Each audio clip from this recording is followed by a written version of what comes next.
Ġesu ġililna iżur u jgħid dan il-klim tibżaw xwajin, tibżaw xwajin, tibżaw xwajin, jgħidilna Ġesu bil-qawwa illum, tibżaw xwajin, tibżaw xwajin, jien qiegħed hawn fosthom inħobbkom.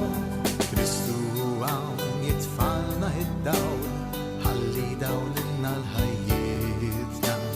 Kristu jrid jgħidilna mill-ġdid, jien magħkom sa tmiem, tibżaw xwajin, tibżaw xwajin, tibżaw xwajin, jgħidilna Ġesu bil-qawwa illum, tibżaw xwajin, tibżaw xwajin, jien qiegħed hawn fosthom inħobbkom.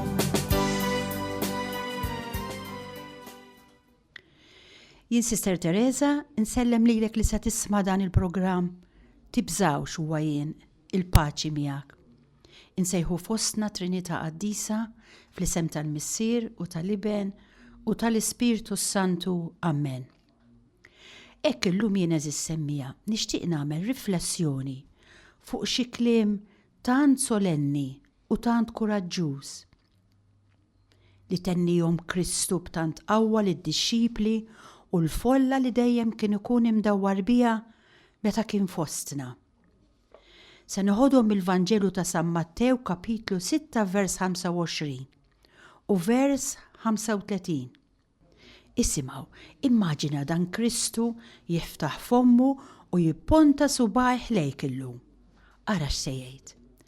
Tinkwitawx ruħkom għal ħajjitkom, vers 6.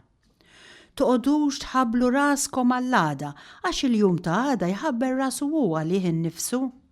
Biżżejjed hu għal-jum it-taħbit tal-ġurnata, vers 25 kien dan.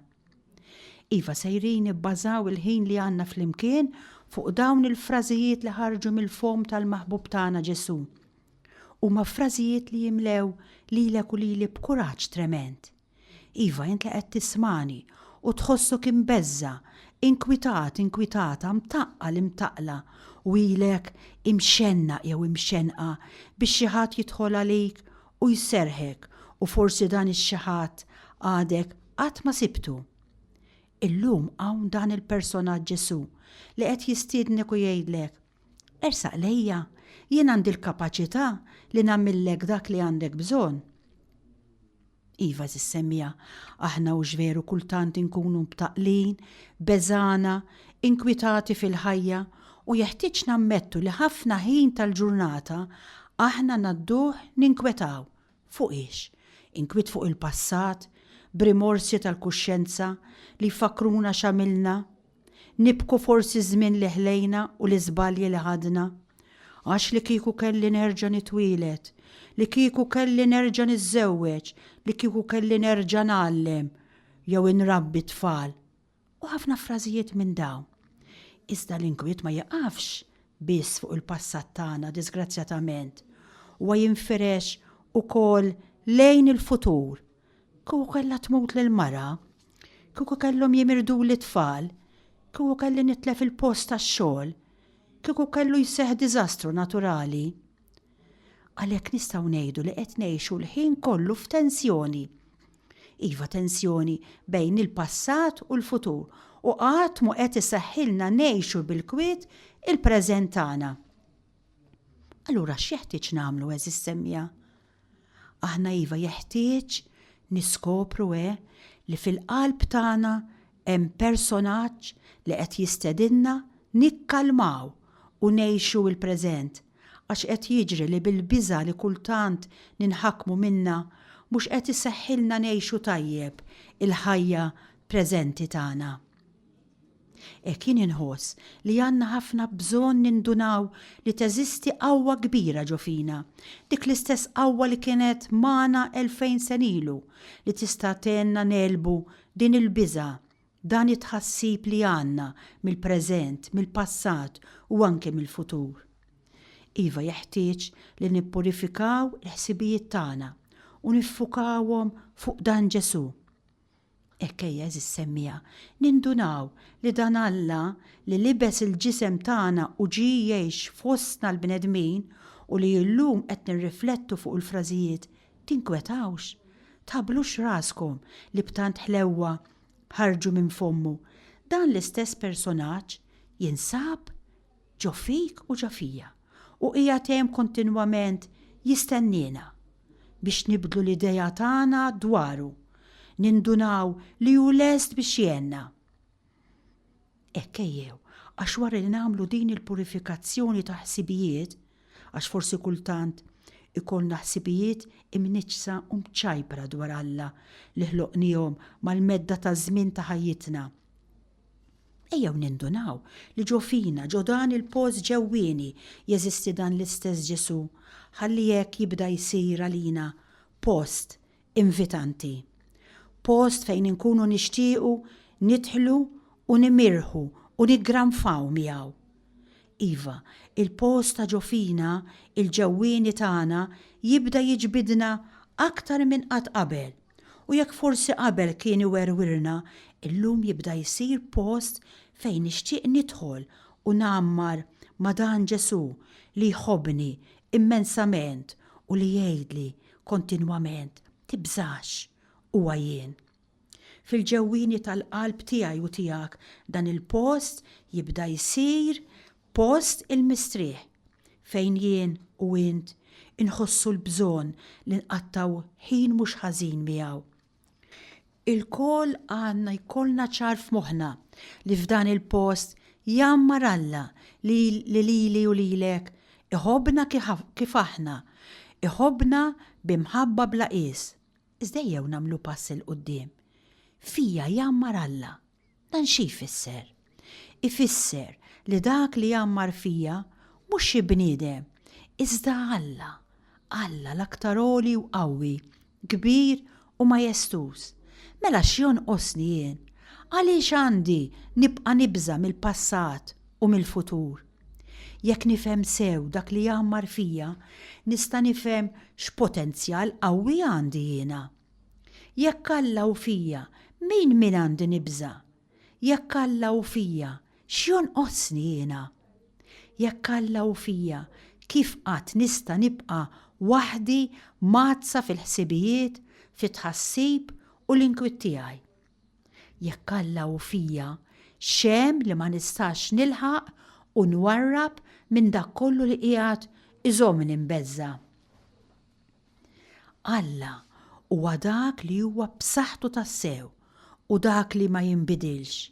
Alla li kien l-istess il-bieraħ għadu l-istess illum u anki għada. Araw huwiex dak li jien u int bħala bnedmin tas-sew għandna bżonn. Iva, lilek għandna bżonn mulej, bik moħħna mistrieħ li għandna l xi ħadd qawwi u b'saħħtu biex jiddefendina dejjem u l xi ħadd li ma jinbidel qatt. Aħna forsi min jaf kemm il-darba ilna nfittxu lil min iserraħna u l-dan il-xi ħadd għadna qatt ma sibnieh. Ngħidulu flimkien, miegħek Ġesu ikolli moħħi mistrieħ. X'ferħ li għandi lilek b'saħħtek u qawwi biex tiddefendini dejjem. U dan ix-xi ħadd għedna ma jinbidel qatt. Ħafna kienu l-affarijiet u n-nies li nbidlu matul ħajti u x'veru. U kemm ġieħ ġabuli dawn it-tibdiliet fil-passat. Kemm nies kienu jimxu mod miegħi u llum jimxu mod ieħor. Kemm nies kienu jħobbuni u llum ittradewni. Imma Ġesu qatt ma jagħmlu dan. Ġesu qatt ma jinbidel. F'dan il-post ġifieri fil-ġewwieni tagħna wieħed jifhem li jaqbel li jtella t-tinda tiegħu u joqgħod hemm ma' Ġesu u jafda fih u li ma jibżax jitfa' it-toqol fuqu. Għalilna Ġesu hija verament kelma tiegħu. Tinkwitawx ruħkom, toqgħodux tħabblu raskom, post ieħor jgħid xejn la tibżaw, intom aqwa minn ħafna safar. Darb'oħra tafu x'qal, le merħla ċkejkna, tibżaw xejn. Hekk, jekk nagħmlu hekk inkunu f'post ta' serħan. Fl-aħħar sibna dak il-post fejn nistgħu nintelqu. Fl-aħħar sibna dak il-post mulej fejn moħħna jistrieħ. F'dak il-post emmint li inti qawwi u b'saħħtek, xi ħadd li tassew li ħobni u mingħajr ebda biża' li dan xi darba lili sa jitradini jew jitlaqni. U għalhekk x'jonqosni nagħmel jekk mhux nintelaq bħal tarbija f'ħoġor omma? Ejjew mela, għalkemm fadlinna mixja twila u ġveru biex inkomplu niskopru l-ġobijiet ta' Alla fil-qalb tagħna, imma ejja inkunu kapaċi nistrieħu u nintelqu f'dan il-post li għadna kemm skoprejna. Niskopruh, eżis semmija, dan il-post fejn jammar Alla. Ekku, iva f'dan il-post mistur li jien meta rrid u x'ħin irrid u nkun fejn inkun nista' nżur il-ġewwieni tiegħi u hemm insib il-maħbub tiegħi jistennini. Dan l-atteġġjament ta' mistrieħ u abbandun bla biża' f'dan il-post baġeb tagħna tafu x'jissejjaħ? Jissejjaħ kontemplazzjoni, kelma twila u ġveru. Iva, meta jiena nidħol fil-ġewwieni tiegħi fejn hemm Alla u miegħu nipprova nammar u nħalli dak kollu li qed inekkitni f'idejh, jiena nkun qed nikkontempla lil dan Alla li jħobbni u mhux se jitradini qatt. Din il-kelma ġieli smajnija u ġvera kontemplazzjoni, iżda dejjem ħarisna lejha bħal xi ħaġa li jistgħu jilħquha biss ċerti nies, dawk magħluqa f'xi monasteru pereżempju, is-saċerdoti jew ir-reliġjużi jew dawk il-bot mid-dinja. Iżda wieħed jista' jara li l-kol kemm aħna nistgħu nkunu imsejħin biex nilħqu dan il-livell fil-mixja spiritwali tagħna. Iva, inti li qed tisma', inti tista' tasal f'dan il-livell personali li tinduna li ġo fik hemm post ta' serħan fil-ġewwieni tiegħek u fih hemm Alla li jħobbok int kif int u għamilt x'għamilt u li għandek lilu li lest li għandek miegħu. Allura int ma jonqsok xejn. Ejjew eżis semmija permezz ta' din is-silta mużikali nollu leħinna u ngħidulu m'hemm ħadd kbir daqshekk mulej, m'hemm ħadd li jaf jagħmel il-meravilji li taf tagħmel int. Nisimgħuha. Non c'è Dio grande come te, non c'è chi può fare le cose come quelle che fai tu.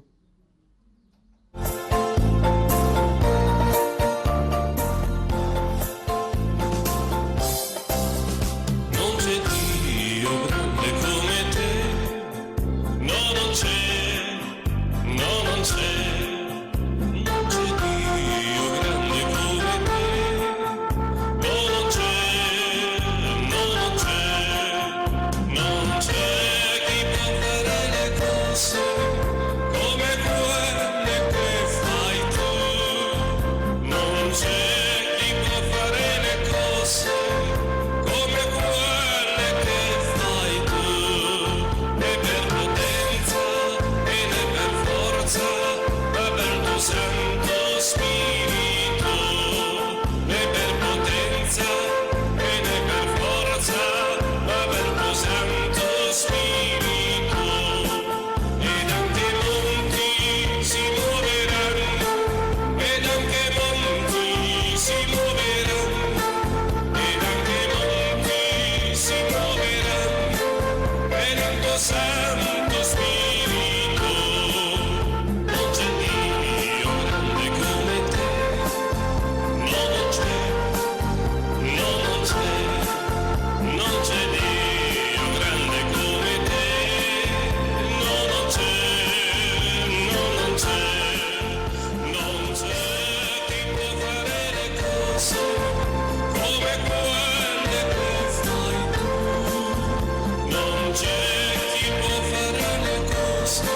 Eżis semmija, konna qed nitkellmu dwar il-kontemplazzjoni.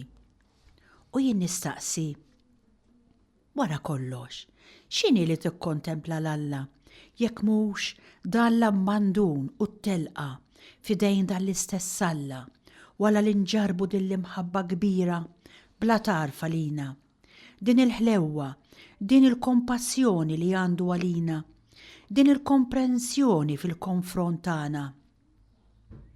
Iva, dawn huma kondizzjonijiet perfetti biex jien u int nistgħu nintelqu b'moħħna mistrieħ li xejn u ħadd ma jista' jagħmlilna ħsara. Għalhekk, eżis semmija, ejjew nitalmu nintelqu f'dan l-oċean tal-imħabba ta' Alla u nħalluna mill-ħsibijiet fuq illum u għada. Alla li hemm fina qiegħed kontinwament jistedinna biex ma ninkwetawx ruħna għal ħajjitna, ma noqogħdux inħabblu rasna għall-għada u nħallu il-passat fidejh. U biss huwa sit iż-żmien. Aħna ma nistgħux immorru lura fil-passat tagħna, iżda nistgħu nafdaw fidejh biex jaġixxi u fuqu. Alla jimpurtah biss mill-preżent, jimpurtah iva biss mill-preżent.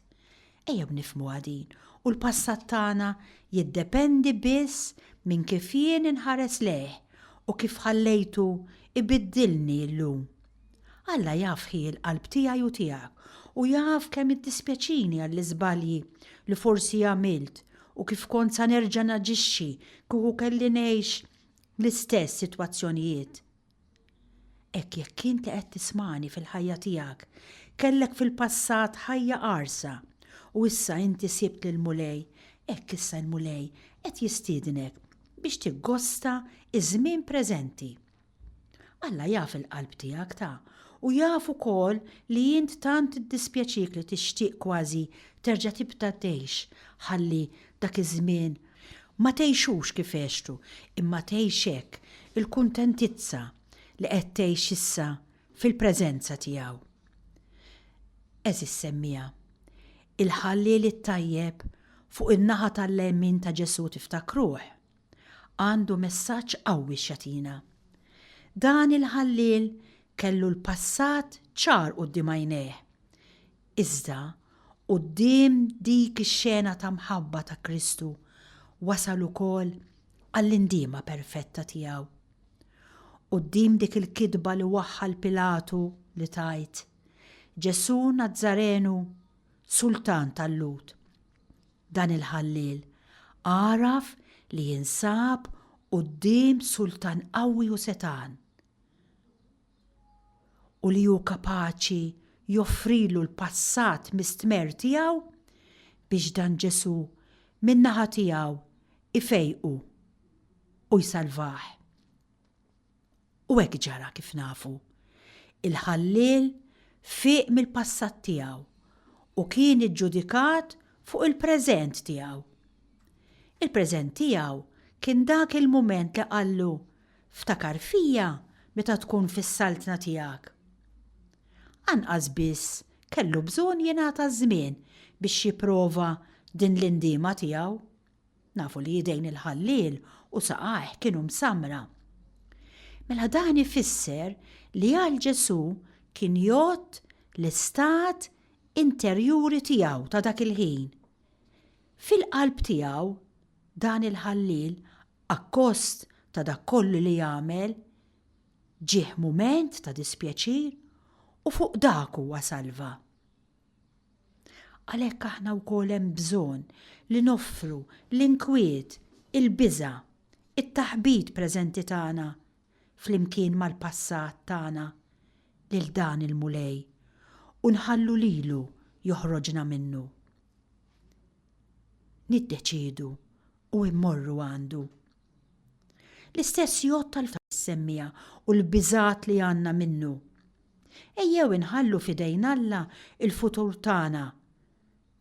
Fiduċja sħiħa li la huwa magħna sa jkunu li jagħtina dik l-għajnuna f'waqta meta jasal il-waqt. Ara, aħna rridu nifhmu li llum il-futuri beżżana għaxat m'għandniex dik il-grazzja fina biex naffrontawh. Imma dakinhar stess li jiġi fuqna l-awġ sa jkunu dan Ġesu li jagħtina dawk l-għodot kollha meħtieġa biex naġixxu kif jixtieqna hu. Ħanati eżempju, nagħtu każ, hekk jiena nisma' lil xi ħadd ħabiba intima tiegħi xi ħadd tal-familja ħassi u ġieħ bar għand it-tabib, testijiet, riżultat, kanser. Ekku jiena nippanikja, imma jgħaddi ftit ta' żmien, immur inżur lil din il-persuna u nsiba fost dik id-batija kollha, b'dik il-kalma, b'dik ir-rassenjazzjoni. Jien ta' bniedma li jiena x'inġili intqajt magħhom dawn il-każijiet kif intqajtu minnhom, ngħid kuraġġ, kieku jien nitwerwer, kieku kont minn floka u t-tabib qalli li għandi kanser, kieku ma nafx kemm nagħmel bħala, ma nafx kemm nirrassenja ruħi. Kieku jien nintefa' fuq siġġu naħseb u ma nkun nixtieq nara l-ħadd. Iva kieku kulħadd hekk jagħmel u ġveru, kieku ma jkunx dan Alla. Imma inti u jien, għax jien naf ħafna li kienu beżana ħafna aktar minni u minnek, li meta ġihom il-mument tal-problema tal-mart x'inhi, separazzjoni x'inhi. Ma dik id-disgrazzja biex ngħidu hekk, ġiet grazzja wkoll. Iva, daħal Alla, qed ikun magħhom dak il-ħin. Allura, jien ma nistax naf kif se naġixxi jekk jiena se jiġi l-inkwiet u l-mart fuqi. Qed nintefa' fuq siġġu jien, u x'nintefa' fuq siġġu. Intu jien se jkollna l-grazzja meħtieġa ta' dan Alla mimli mħabba u l-grazzja tiegħu tqajmek fuq tiegħek anki jekk kosta l-mart u l-problemi kollha li inti se tiltaqa' magħhom fil-ħajja. Għax law miegħek xejn u ħadd ma jbeżżak. Mela għalhekk eżis semmija, ejjew inħallu l-futur fidejh. Jiena lissa m'għandix il-grazzja meħtieġa tas-sitwazzjoni li se nkun fiha. Ekku, aħna żguri, però, li dakinhar li se jiġi fuqna l-awġ se jkun hu. Dan Alla li kantajna non c'è Dio grande come te li jagħtina dawk l-għodot kollha meħtieġa biex naġixxu skont is-sitwazzjoni li jkollna. Għalhekk ejjew mela, inħallu l-biża', it-taħbit preżenti, il-passat kif ukoll il-futur fil-qalb tagħna fejn hemm Alla. U ejjew nintelqu nistrieħu fil-preżenza tiegħu. Ejjew nintebħu kemm ħsibijiet jitturmentawna fuq dak li ħallejna barra, fuq dak li żbaljajna u nintebħu kemm minna ntella u nniżlu biex nippruvaw, niċċaraw dak li għamilna bil-konsegwenza li qatt ma naslu għall-ebda konklużjoni. Kemm feriti tal-passat għadhom jitturmentawna kull darba li naħsbu fihom. Aħna niddelettaw naħsbu fuq il-feriti tagħna għax naħsbu li jekk nifmu sew dak li ġara se nsolvu l-problema. Iżda llum nafu kemm dan mhux minnu għax ċerti feriti tal-passat għadhom inixxu. Mela eżis semmija, x'inhi l-konklużjoni? X'jonqosna nagħmlu? Jonqosna dawn li nitalmu nittrasferixxu dan l-inkwiet kollu fejn? Fil-qalb tagħna, fejn m'hemmx aktar domandi u ġudizzji. Le, Ġesu ma jagħmilx domandi. Ġesu ma jagħmilx ġudizzji. Nintefgħu hemm. Nittrasferixxu dan l-inkwiet kollu fil-qalb tagħna fejn m'hemmx domandi, fejn m'hemmx ġudizzji jedna. Iżda fejn hemm biss dik it-tannieqa ta' Alla li lesta taċċettana kif aħna u taħfrilna.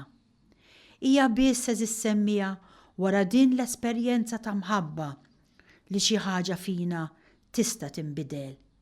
Jekk nagħmlu hekk biss, il-feriti tagħna jistgħu xi darba jibdew ifiqu. Hekk għalhekk ejjew indawru ħarsitna lejn il-mulej illum u nirringrazzjawh talli qiegħed jabita ġo fina, talli qiegħed jadirna, talli qiegħed jaħfrilna, talli qiegħed jiddilja hu. u jrid jiddilja mas-sitwazzjonijiet tagħna. Nitfawhom f'idejh u bil-qalb kollha ntennulu. Grazzi tal-frażijiet hekk stupendi u kuraġġużi li tennejtinna llum meta tinna. Tinkwetawx, tqogħdux tħabblu raskom, xejla tibżaw merħla ċkejkna. Namlu kuraġġ eżis semmija u nissuġġerilkom li tiftakru spiss f'dawn il-frażijiet u ma nħallu xejn u lil ħadd inikkitna, imma niftakru f'Ġesu li qiegħed hemm kontinwament għad-dispożizzjoni tiegħi u tiegħek. Hekk jiena nirringrazzja lilek li segwej dan il-programm sakemm nerġgħu niltaqgħu jekk Alla jrid bħallum 8 ijiem, insellimlek il-paċi miegħek. Tibżaw xwajin, tibżaw xwajin, jgħidilna Ġesu bil-qawwa illum. Tibżaw xwajin, jien qiegħed hawn fosthom inħobbhom. Kristu hawn jitfalna id-dawl, ħalli dawlilna l-ħajjietna. Kristu jrid jgħidilna mill-ġdid, jien magħkom sa tmiem. Tibżaw xwajin, jgħidilna Ġesu bil-qawwa illum. Tibżaw xwajin, jien qiegħed hawn fosthom inħobbhom.